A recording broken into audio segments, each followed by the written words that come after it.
Passé 5 jours dans toute la France. On a entendu des intervenants qui venaient de différents pays du monde. On a vu que des dynamiques territoriales se mettaient en place dans les territoires où nous avons été. Je pense que nous avons en quelque sorte lancé un nouveau cycle.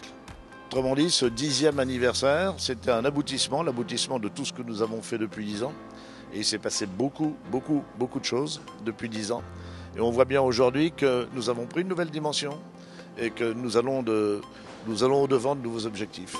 Lille, Strasbourg, Grenoble, La Rochelle, Paris, le 10e Forum mondial pour une économie responsable a traversé l'Hexagone à la rencontre des dirigeants, des entrepreneurs, des salariés convaincus que business et impact sociétal sont indissociables. Le monde d'aujourd'hui devient de plus en plus demanding, de plus en plus compliqué. On sait qu'il y a de plus en plus d'écart entre les très riches et les très pauvres. Et l'entreprise se doit de contribuer à résoudre cette équation.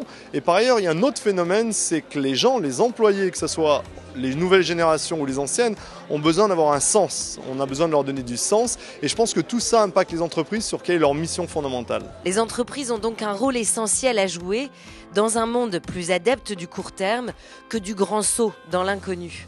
Some companies may just be scared to take the first steps, but once they do that, they will get all the benefits, so it's just the main challenge. Il s'agit d'assurer un avenir durable et plus que jamais démontrer son utilité. On est dans la société et donc on est sensible à tout ce qui se passe à l'intérieur de la société. Donc quand nos consommateurs souffrent, quand nos consommateurs ont des problèmes, c'est l'avenir de l'entreprise qui est aussi en jeu et qui est aussi en danger. Marché, consommation, production, environnement, les efforts s'opèrent à tous les niveaux et demandent d'apprendre à mieux coopérer et collaborer. Chaque sensibilisation qu'elle peut faire, que ce soit en interne ou en externe, ne peut que porter des fruits.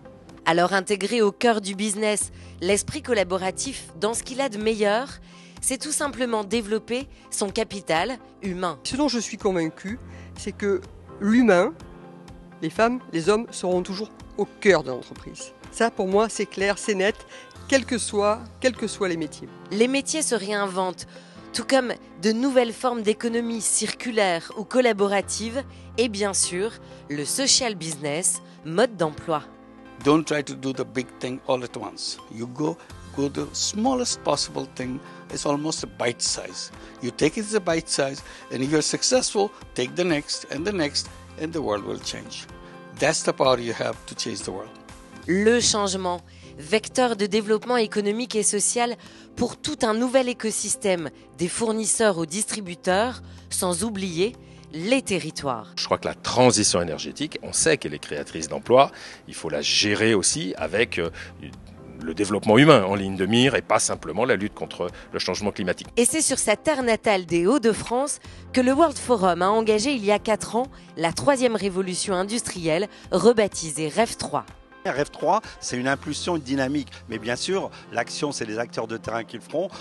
REV 3, c'est un symbole, c'est une envie de partager, une envie de faire savoir. Et de ce point de vue-là, c'est vrai que REV 3 et la région des Hauts-de-France est précurseur et j'espère qu'elle va donner envie à plein d'autres régions de s'y engager. Alors rêvons un peu et imaginons le monde de l'entreprise en 2030. Alors en 2030, comme je l'ai présenté en carte de conclusion, le monde se polarisera entre un monde des machines, un monde des entreprises qui sont dans ce que j'appelle le 7e continent autour de la donnée. On les appelle aujourd'hui les GAFA, Google, Apple, Facebook, Amazon et les Chinois. Et puis un monde, j'allais dire, de start-upers, d'auto-entrepreneurs. Et c'est ce monde-là qui devra cohabiter et qui est une énorme rupture pour le monde dans lequel nous vivons. Et demain, ça commence aussi par la fin des bilans financiers pour faire place à un rapport d'activité intégré. À titre pilote, nous avons décidé d'intégrer dans notre processus de cotation des entreprises, en plus des critères purement financiers, des critères RSE. Et ceci n'a effectivement pas d'équivalent parmi les grandes banques centrales.